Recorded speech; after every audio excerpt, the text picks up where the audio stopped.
Bienvenidos para todos. En este video vamos a ver acerca de unas consideraciones constructivas que nosotros debemos tener en cuenta cuando hacemos proyectos de construcción y sobre todo en algunos elementos particulares. En estos videos vamos a ver acerca de columnas, vigas, losas y algunos tipos de encofrados que nos pueden servir a nosotros como ayuda para estos proyectos de construcción.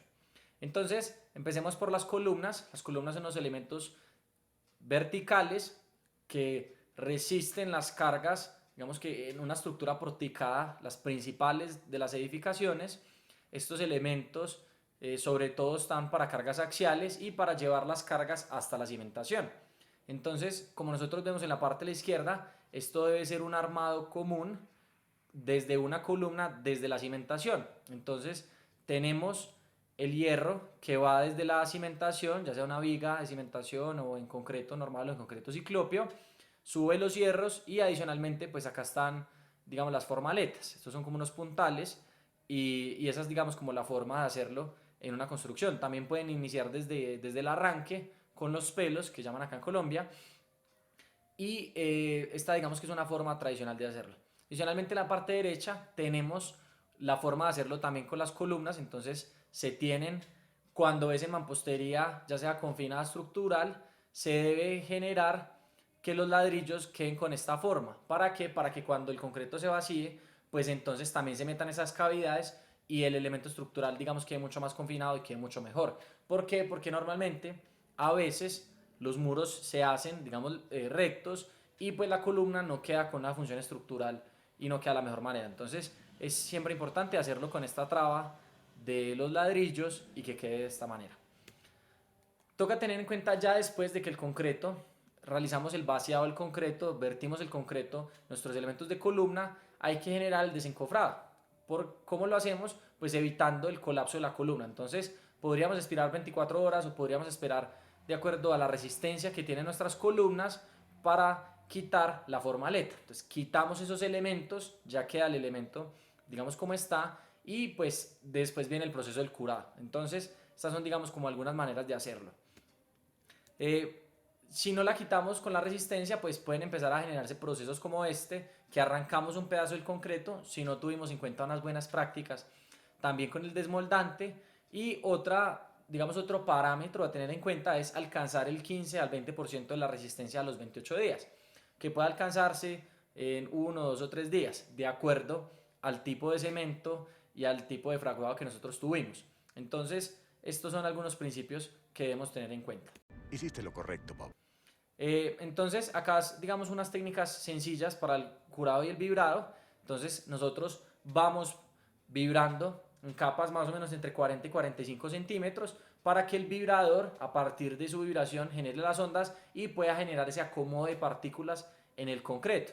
Entonces se vacían capas de 40 a 45 centímetros y así una a una se mete el vibrador con la técnica, digamos, adecuada, metiéndolo de manera rápida y sacándolo de manera lenta para evitar el desprendimiento de partículas. Entonces se puede hacer así y el agua después del curado también debe impregnarse, ya sea, digamos, que una persona le esté dando agua constantemente o digamos con un vinipel o algún tipo de plástico para evitar que el agua de hidratación del concreto pues se evapore. Entonces esa es como la manera adecuada también de curar y virar dichos elementos. Entonces, como les comentaba, se pueden utilizar, digamos, elementos plásticos, se puede utilizar, digamos, agua directa o también en algún tipo de elemento, pueden ser mantas, pueden ser costales, otro tipo de telas, se puede cubrir, digamos, que húmeda, y a partir de ahí pues también se evita la evaporación del agua, digamos, de hidratación de las columnas.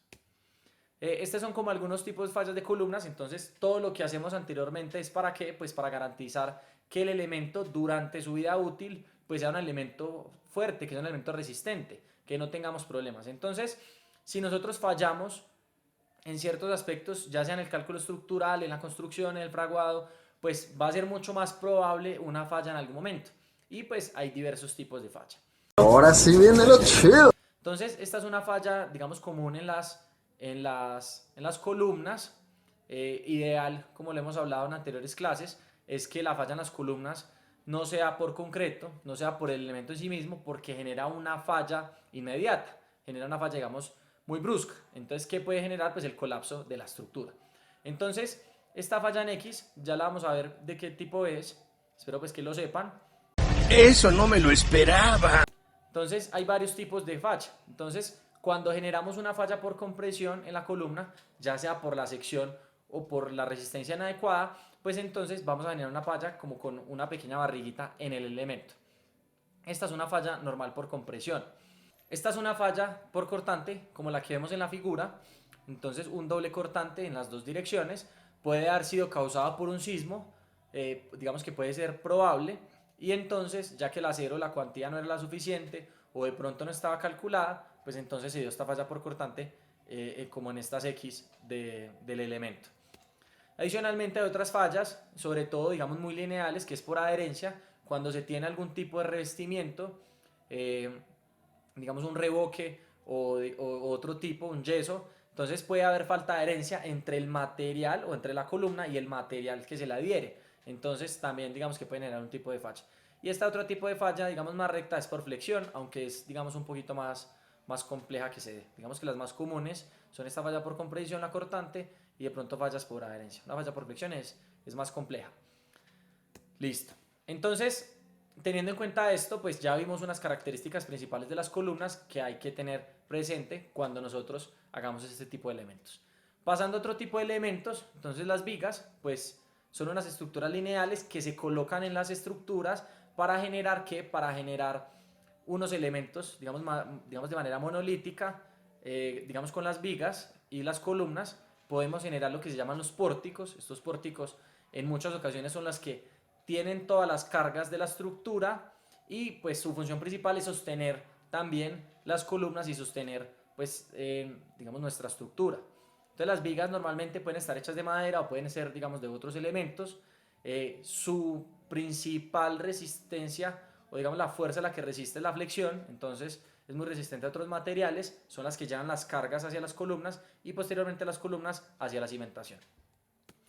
Entonces hay muchos tipos de vigas, se han fabricado en digamos, diversos elementos. A partir de la revolución industrial, pues se ha tenido digamos, un mayor auge en vigas de acero y en vigas de hormigón, pues que las vigas de madera, ya que las vigas de madera, pues normalmente se utilizan en ciertas partes del mundo, en Estados Unidos, debido pues a su alta disponibilidad, pero pues digamos en un entorno como el colombiano o en gran parte de Colombia, pues se utilizan mucho las vigas de concreto y en algunos casos las vigas de acero.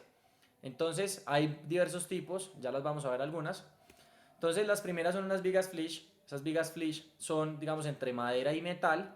Entonces se genera el elemento como tal en madera y las uniones se hacen en metal. ¿Por qué? Porque pues una unión en madera es bastante difícil. Entonces pues por facilidad constructiva y todo el asunto se colocan estas uniones en metal. Entonces estas son unos tipos de viga, no son muy conocidas en el entorno colombiano, más en el estadounidense. Hay otros tipos de viga que son soportes, entonces unas vigas de soporte que sirven en ventanas, balcones o puentes, sirven para redistribuir el peso. Estas pueden ser digamos como un tipo de viguetas que están unidas a las vigas estructurales principales y pueden ser de concreto o también de acero. También hay otros tipos, dentro de los tipos especiales hay unas viguetas que se colocan entre las losas, entonces son elaboradas pues en acero o madera y son digamos sirven para generar un soporte de la estructura de acuerdo a lo que se necesita. Entonces, por ejemplo, en las losas se colocan, digamos, pueden ser vigas o viguetas de acuerdo al requerimiento estructural y sirven pues para aligerar un poquito el peso de la losa, en este caso, y para generar el sostenimiento y el arrastramiento del elemento. Entonces, sirven para utilizar pisos, techos y maderas, lo mismo que en estas vigas de soporte. Como les digo, estos son como un pequeño tipo de vigas de soporte. También hay dinteles, los dinteles se suelen colocar encima de los vanos ya sea de puertas o de ventanas, también sirven ¿para qué? Para que el elemento pues también tenga un tipo digamos de confinamiento y sirva para colocar encima ya sea un muro o digamos otro elemento que requiera, entonces una culata de un techo o el techo. Entonces sirven para colocarlo, sirven para generar ese confinamiento.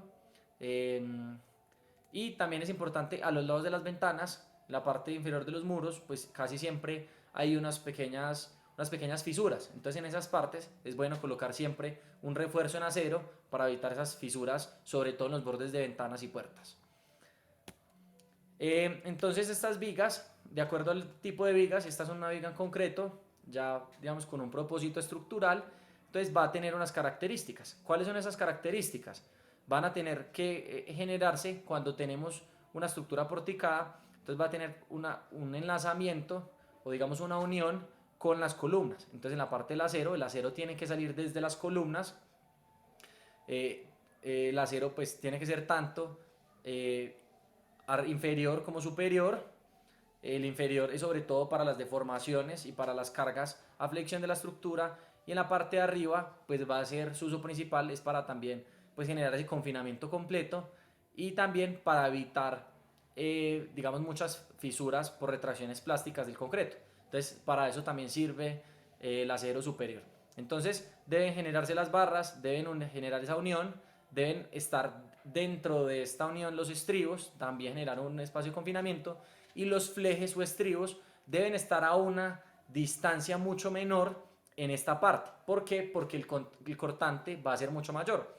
Entonces los estribos sirven para generar contrarrestar ese cortante. Entonces la separación de los estribos o flejes pues es mucho más cercana en la parte cercana a la columna, y ya en la parte central donde el cortante es mucho menor, pues entonces los espaciamientos son mucho mayores. Entonces esto es como una explicación básica del armado de una viga y de los refuerzos que tienen estos elementos.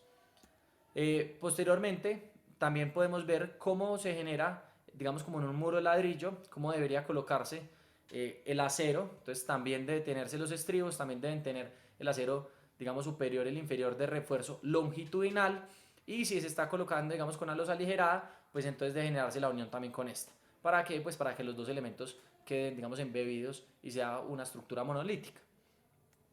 Entonces, cuando nosotros tenemos, es lo mismo, entonces generamos un estribado, o llamémoslo pues los estribos o los flejes, una separación más cerca cuando está la columna y más lejos cuando está en el elemento central.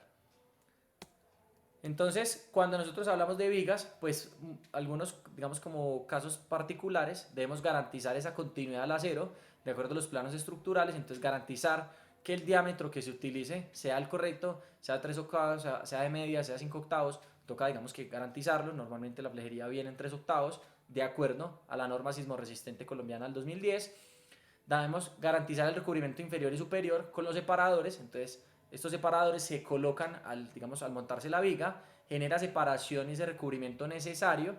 Estos se llaman panelas o separadores, son muy utilizados. Y la otra es que en caso de que necesitemos pasar algún tipo de elemento, ya sea hidráulico o digamos o sanitaria o eléctrica, pues debemos dejar unos pases.